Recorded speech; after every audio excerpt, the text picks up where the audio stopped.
Hello दोस्तों, आज जो है कि इतिहास में दिल्ली सल्तनत में कौन कौन से वंश आए थे। आज हम लोग उसको सीक्वेंस वाइज देखेंगे कि पहले कौन कौन सा वंश था।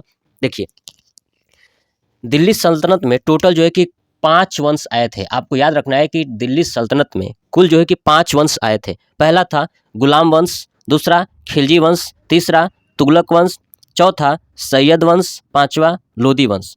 यानी ये टोटल 5 वंश जो है कि दिल्ली सल्तनत में शासन किए हैं। ठीक है, तो गुलाम वंश का जो टाइम पीरियड है वो 1206 से लेकर 1290 तक है, यानी कुल 84 वर्ष तक इन्होंने शासन किया है। ठीक है, खिलजी वंश जो है कि 1290 से 1320 तक टोटल 30 वर्ष तक शासन किया है। तुगलक वंश 1320 से 1414 तक और ये 94 वर्ष शासन किया है। ठीक है, सैयद वंश 1414 से 1451 तक कुल 37 वर्ष इन्होंने शासन किया। लोदी वंश 1451 से 1526 तक टोटल 75 वर्ष इन्होंने शासन किया है।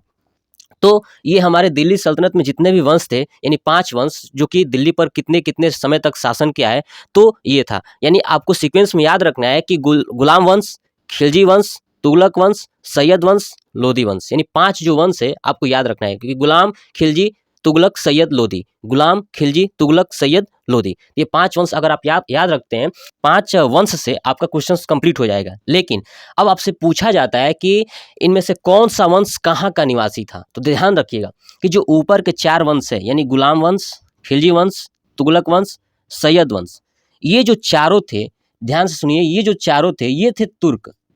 ठीक है, ये तुर्क थे, यानी ये तुर्क से आए हुए थे, यानी आज का जो टर्की है, टर्की से आए हुए थे। ठीक है, गुलाम, खिलजी, तुगलक, सैयद, ये चारों वंश जो है कि तुर्क के थे। लेकिन जो लोदी वंश था ये था अफगान का। ये कहाँ का था? अफगान। ये आप याद रखिएगा कि ऊपर की जो 4 हैं, कौन कौन? गुलाम, खिलजी, तुगलक, सैयद, ये 4 जो है कि तुर्क से थे, और लोदी डायनेस्टी जो कि अफगान था। ठीक है, ये अब आपसे क्वेश्चन पूछा जाता है कि बताइए कि इन दिल्ली सल्तनत के पूरे वंशों में से सबसे ज़्यादा समय तक कौन रहा है। तो आप ध्यान से देखिए, ये 84 साल रहा है, ये 30, ये 94, ये 37, ये 75। तो सबसे ज़्यादा कौन रहा है? तो 94 साल वाला, यानी तुगलक। तो सबसे ज़्यादा समय तक रहने वाला दिल्ली सल्तनत में कौन सा वंश था? तो तुगलक। और सबसे कम तो खिलजी। सबसे कम कौन? खिलजी। अगर आपको ये टॉपिक अच्छा लगा तो प्लीज़ कमेंट बॉक्स में कमेंट करके जरूर बताइएगा। अगर आप चाहते हैं कि मैं पूरा हिस्ट्री, जियोग्राफी एकदम सीक्वेंस वाइज पढ़ाऊँ, ठीक है, तो प्लीज़ आप कमेंट बॉक्स में कमेंट करिए और चैनल को सब्सक्राइब कर लीजिए और कमेंट जरूर करिएगा। अगर आप चाहते हैं कि मैं पूरी सब्जेक्ट को जो है कि sequence wise sequence, chapter wise chapter एकदम विस्तृत तरीके से पढ़ाऊँ और आपके दिमाग में फीड कर दूँ, तो प्लीज़ आप कमेंट बॉक्स में कमेंट जरूर करिएगा और अपनी राय जरूर दीजिएगा कि आपको ये टॉपिक कैसा लगा। ठीक है, जय हिंद, जय भारत, वंदे मातरम।